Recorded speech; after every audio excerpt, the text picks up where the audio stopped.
कैसे हैं आप सभी और आप सभी का मेरे चैनल पे स्वागत है।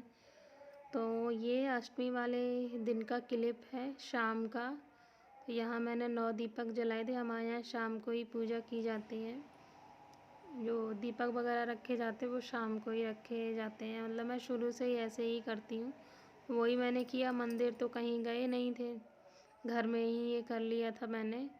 तो पिछली बार भी शायद मैंने ऐसे ही किया था घर में ही, तो वही इस बार किया। लेकिन ये मंदिर वगैरह में जाओ तो थोड़ा अच्छा लगता है, और अब नहीं जा पाए। पिछली बार भी नहीं, बस ऐसे ही हो गया था, वैसे ही इस बार हुआ। तो वहाँ फिर मैंने पूजा वगैरह करने के बाद फिर मैं बनाने आ गई थी किचन में खाना। तो खाने में आज मैं बनाने जा रही हूँ मूली के पराठे।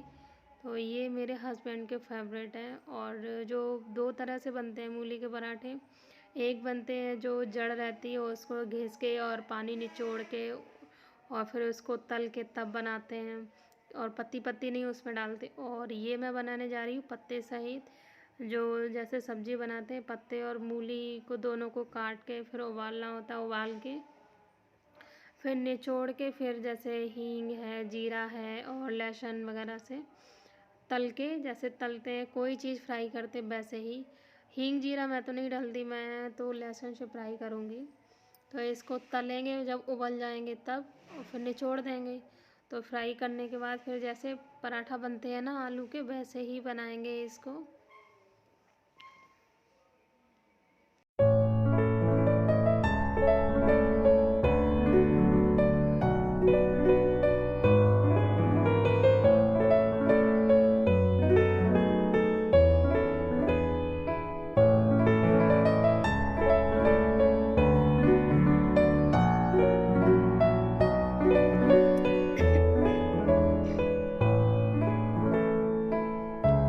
तो ये यहाँ मूली मेरी उबल चुकी थी और इसमें टाइम ज़्यादा नहीं लगा, 15-20 मिनट लगे हैं। पहले मैंने फुल गैस पे एक सीटी लगा दी थी, उसके बाद कर दिया था सिम पे। तो सिम पे भी 4 सीटियाँ लगा दी थी, तो अच्छे से उबल गए थे। और मैंने ये पसा दिए उसमें छटनिया में। जब तक ये ठंडे होंगे तब तक इधर लगा लेते हैं आटा। तो आटा सेम वैसे ही लगाना जैसे आलू के पराठे के लिए लगाते हैं। इसमें थोड़ा सा नमक डालना है और अजवाइन डाली है मैंने। तो ढीला आटा लगाना है इसका, टाइट नहीं लगाना है। और लगा के मैंने रख दिया, थोड़ी देर के लिए रख देंगे इसको, ताकि इधर सेट भी हो जाएगा आटा। और इधर मूली मेरी हो चुकी थी ठंडी, थोड़ा ठंडा पानी भी मैंने इसमें लगा दिया था, तो वो ठंडी हो गई थी जल्दी। और उसके बाद इसको अच्छे से निचोड़ लेंगे। और निचोड़ने के बाद फिर इसमें इसको मतलब तलना है, तलेंगे इसको लहसुन से। तो यहाँ मैंने लहसुन छील लिया था, इसमें 4-5 कलियाँ मैंने छीली थी, 5। और इसको कूट लिया था। कूटने के बाद ये जब तेल हो जाएगा तब तेल में डाल देंगे, और जब ये ब्राउन होने तक भुन जाएगा लहसुन, उसके बाद डालेंगे मूली। तो मसाले में नमक तो जाता ही है, और सारे मसाले मतलब हल्दी नहीं जाएगी, बाकी धनिया और धनिया पाउडर, गरम मसाला, और लाल लाल मिर्च की जगह मैं हरी मिर्च डाल रही हूँ, क्योंकि मेरे हस्बैंड नहीं खाते हैं लाल मिर्च, तो उनको हरी मिर्च खानी होती है सब्जी में। तो पराठे में मैंने इसीलिए मूली में हरी मिर्च डाल रही हूँ मैं। और नमक डालूँगी, और जैसे धनिया पाउडर है, गरम मसाला है, यही सब केवल डाल के अच्छे से इसको फ्राई करना है। और तब तक फ्राई करना है, जैसे निचोड़ा तो है ही, पानी वैसे तो निकल ही गया है, लेकिन थोड़ा बहुत भी अगर इसमें होगा तो तलने से ख़त्म हो जाएगा पानी सब। इसको तब तक तलना है कि ये इसमें पानी ना रहे, मतलब सूखा हो जाए बिल्कुल। यहाँ मैं आप लोगों को दिखा रही थी। हल्दी नहीं डाली है इसमें, मैं तो नहीं डालती हूँ।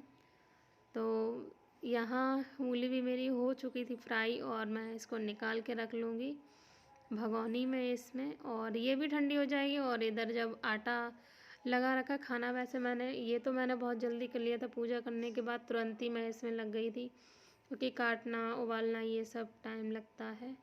और लेकिन फिर खाना मैंने बहुत देर में बनाया था, टाइम शायद 9:30 के बाद ही मैंने पराठे सेके थे। और बाकी जो बर्तन थे ऊपर के, वो मैंने सारे धुल के रख दिए थे, क्योंकि काम ज़्यादा नहीं बचा था, बाकी सारे कामों से तो फ्री हो ही गई थी।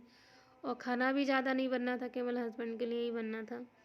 तो इसलिए फिर मैंने ये तैयारी करके रख दी थी, और जब उनने खाया तब मैं ये सेकने आई थी यहाँ। आटा बहुत अच्छे से सेट हो चुका था, तो आटा इसका एकदम ढीला ही लगाना है। ढीला आटा लगाने से क्या होता है, जैसे मूली रहती है, मूली या जैसे पनीर के भी पराठे के लिए ढीला ही आटा लगता है, और मैं आलू के पराठे के लिए भी ढीला ही लगाती हूँ। ढीला आटा जब होता है तो उससे क्या होता है कि जैसे जो हम भरते हैं भरमा चीज़, जैसे पराठे बनाते हैं तो उसमें जो भी अंदर भरते हैं तो वो एकदम आटा में चिपक जाता है, तो खुलने का डर नहीं रहता, निकलता नहीं है बाहर।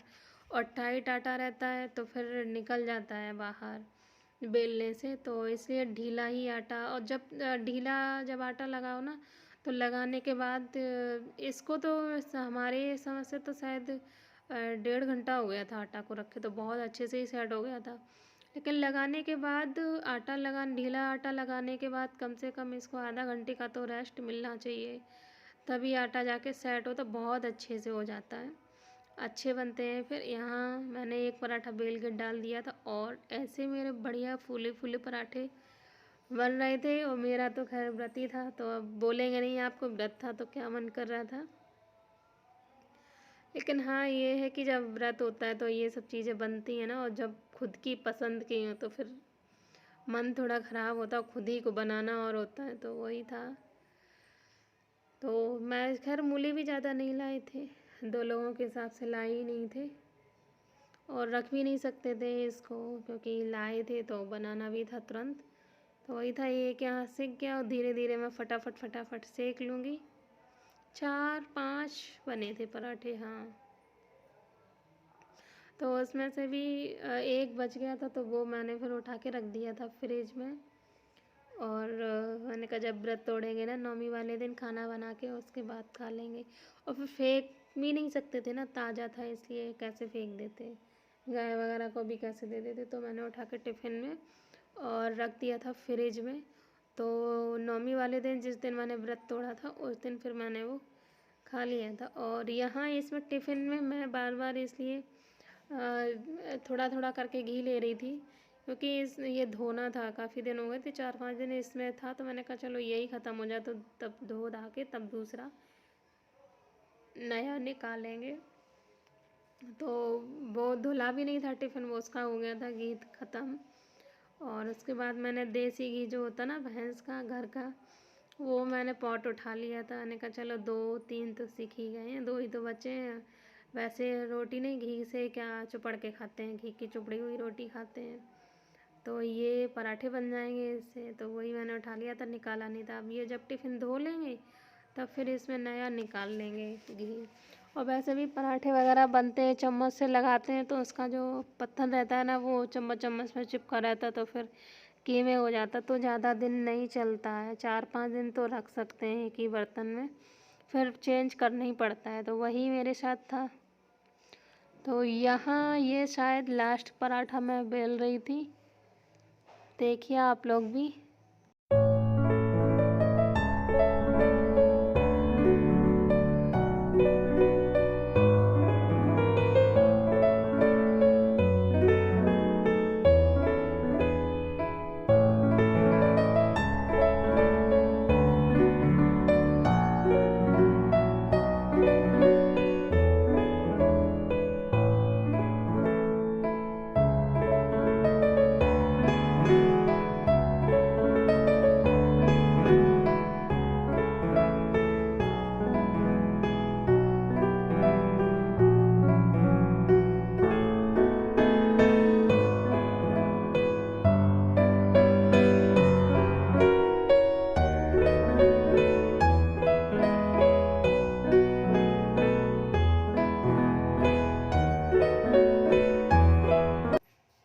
ये देखिए फ्रेंड, ये बन गए हैं मेरे मूली के पराठे, और ये बहुत यम्मी बने हैं।